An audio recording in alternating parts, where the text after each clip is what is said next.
చక్కని ఒక కథ మీకు చెప్తాను, వినాలి. ఒక ఊరిలో ఎవరు అలా మాట్లాడుతున్నారు?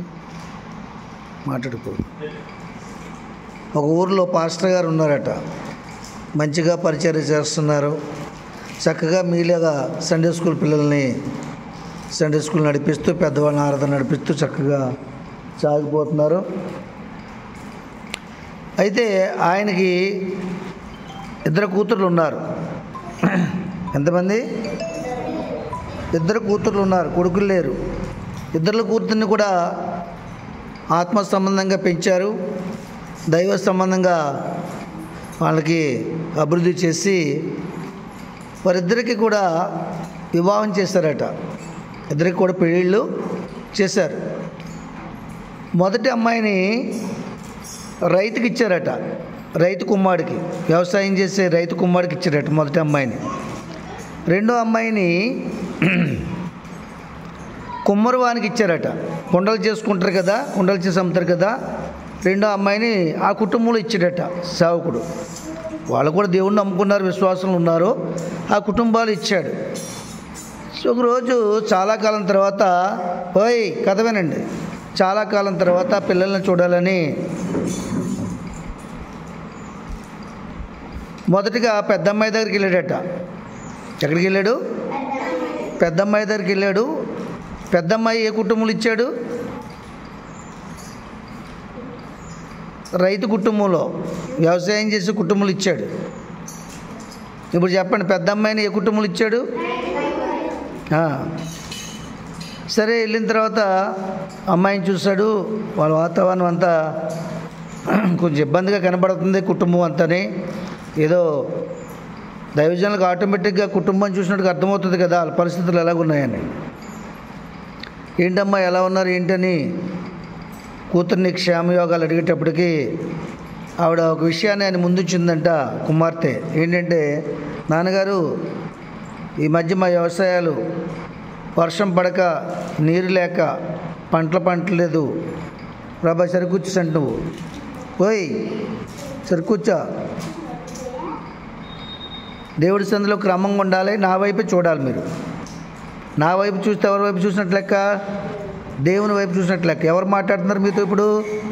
దేవుడు మాట్లాడుతున్నారు. దేవుడు మాట్లాడుతున్నారు, నిర్లక్ష్యం చేసుకోవచ్చా?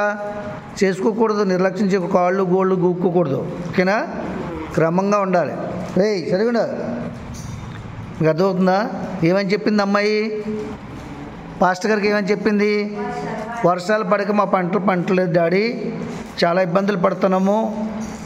వర్షాలు పడేటట్టుగా మా ప్రాంతంలో మా వ్యవసాయం బాగా ఫలించినట్టుగా ప్రార్థన చేయండి అని చెప్పిందంట.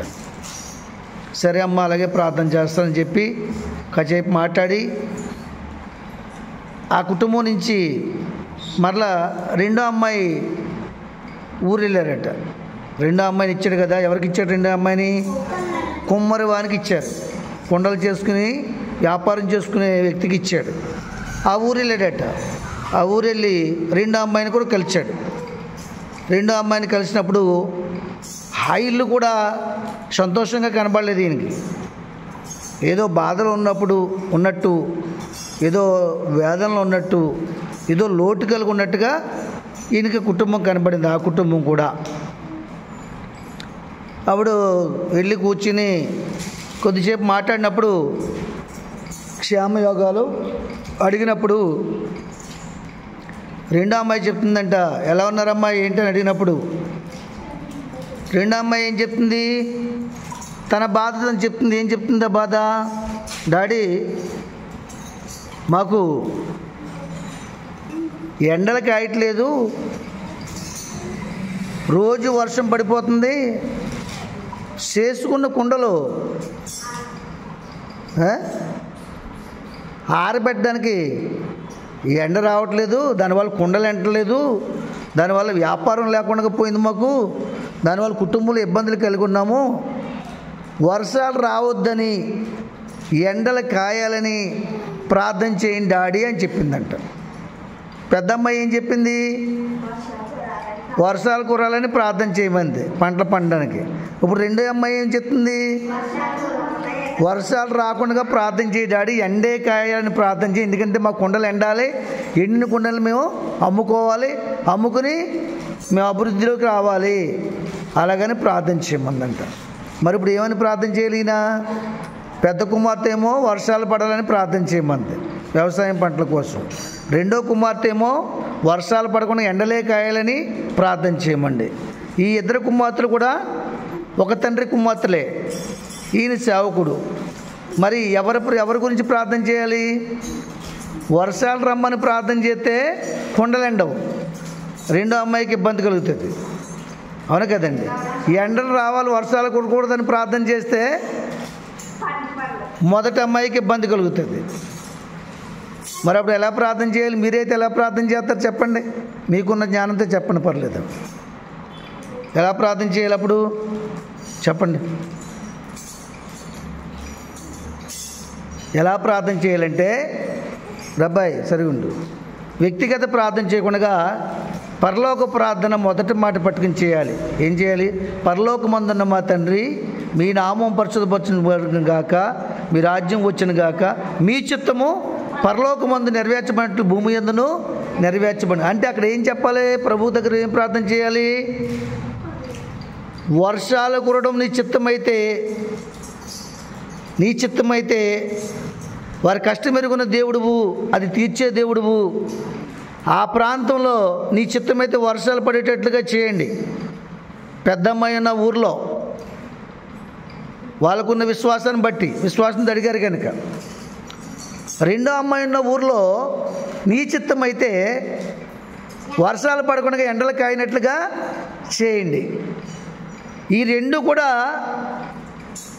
నాకు అసాధ్యం కానీ నీకు అసాధ్యం కాదు నాయన, నీ చిత్తమే జరిగించండి. వాళ్ళ పరిస్థితిని బట్టి వాళ్ళ విశ్వాసాన్ని బట్టి తండ్రి ప్రార్థన చేశాడు సేవకుడు. దేవునికి మహిమ కలుగును గాక. ఇది న్యాయమైన ప్రార్థన కాదా? మనమైతే ఏం చేస్తాము?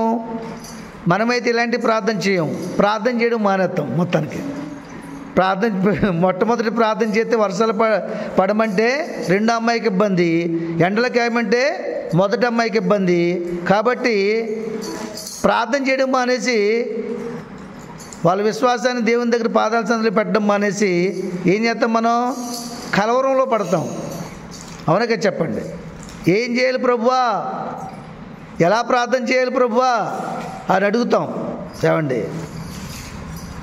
దేవుని సన్నిధానంలో ఎదుటివారు చెప్పిన సమస్యలని, దేవుని శక్తిని మనం పక్కన పెట్టుకుని సరిచూసుకుంటే ఎలా ప్రార్థన చేయాలో, ప్రభు చిత్తాన్ని ఎలా బయలుపరచాలో ఆయన మనకు తెలియజేస్తాడు. ఆయన తెలియజేసాడా లేదా? ఏమ్మా ఓయ్ వినండి అమ్మాయిలు, తెలియజేసాడా లేదా? ఎలా తెలియజేసాడు దేవుడు ఆయనకి? ఆయన ఆలోచన చేసినప్పుడు ఆయనే జ్ఞానం ఇచ్చి వారి విశ్వాసాన్ని బట్టి వారి ప్రాంతంలో, ఒక ప్రాంతంలో వర్షం ఇమ్మని, ఒక ప్రాంతంలో ఎండలిమ్మని ప్రార్థన చేస్తాడు. అది దేవునికి అసాధ్యమా సాధ్యమా? మాట్లాడాలి మీరు. సాధ్యమే, గట్టిగా చెప్పండి సాధ్యమని. మనకైతే అసాధ్యం, కానీ దేవునికి సమస్తము. మన ప్రాంతంలో పడట్లేదా? ఈరోజు ఇక్కడ వర్షం పడింది అనుకోండి, ఈ గంటలో అమలాపురంలో ఎండలు కాస్తున్నాయి, అవునా కదా చెప్పండి. అమలాపురంలో వర్షం పడింది అనుకో, గన్నవరం ఎండలు కాస్తున్నాయి. అలా ఓ ప్రాంతంలో వర్షం పడితే ఓ ప్రాంతంలో ఎండలు కాయట్లేదా? అది దేవునికి అసాధ్యమా? మళ్ళీ చెప్పాలి మీరు, అసాధ్యం కాదు. చెప్పండి, దేవునికి సమస్తము సాధ్యమే. ఎందుకు సాధ్యమంటే సృష్టి యావత్తు ఆయన చేతిలో ఉంది. ఆయన చెప్పినట్లు వింటలేదా? మీరు దృష్టి బయట మనుషులు పోయి పెట్టకండి, కళ్ళు దృష్టిని ఆయన చూడకండి. మీకు అర్థమవుతుందా? మీకు ఎక్కడ చూడమని చెప్పాను నేను? అది మీరు ధైర్యంగా చెప్పగలరు. నా వైపు చూస్తే నేను అడిగే ప్రశ్న ధైర్యంగా చెప్పగలరు చెప్పరా? విన్నప్పుడు చెప్తారు చెప్పరా? మీ దృష్టి బయట ఉందనుకో, నీ మనసు ఎక్కడ ఉండదు, అక్కడ ఉంటుంది, ఆ రోడ్డు మీద, చెత్త మీద. ఇంకా అర్థమవుతుందా రబ్బాయ్? ఇప్పుడు చెప్పండి, కొన్ని ప్రశ్నలు వేసి ముగిస్తాను మీకు నేను. ఆయనకి ఎంతమంది కుమారులు? పెద్ద కుమార్తెను ఎవరికి ఇచ్చాడు? రెండో కుమార్తెను ఎవరికి ఇచ్చారు? కుమ్మరికి. పెద్ద కుమార్తె ఇంటికి వెళ్ళినప్పుడు ఏ కష్టం చెప్పింది? వర్షాలు పడాలని, వ్యవసాయం పడాలని కష్టం చెప్పింది. రెండో కుమార్తె ఇంటికి వెళ్ళినప్పుడు ఏ కష్టం చెప్పింది? ఎండ కాయాలి, వర్షం పడకూడదు, కుండలు ఎండాలని చెప్పింది. అవునా? ఈ రెండింటిని దేవుని దగ్గర ఎలా చెప్పాడైనా? నీ చిత్తమైతే, నీకు ఇష్టమైతే తండ్రి, వారి వారి విశ్వాసాన్ని బట్టి, వారి వారి భక్తిని బట్టి పెద్ద అమ్మాయి ఊరిలో వర్షాలు కురిపించండి, రెండో అమ్మాయి ఊరిలో ఎండలు కాయించండి. సమస్తం నీకు సాధ్యమే ప్రభువా, నా బిడ్డల కష్టాన్ని తీర్చి నీ నామాన్ని గొప్ప చేసుకుని మహింపరచుకోమని యేసుక్రీస్తు శక్తిగల నామములో అడిగి వేడుకుంటున్నారు పరమ తండ్రి. ఆమేన్ అని ప్రార్థన చేశాను.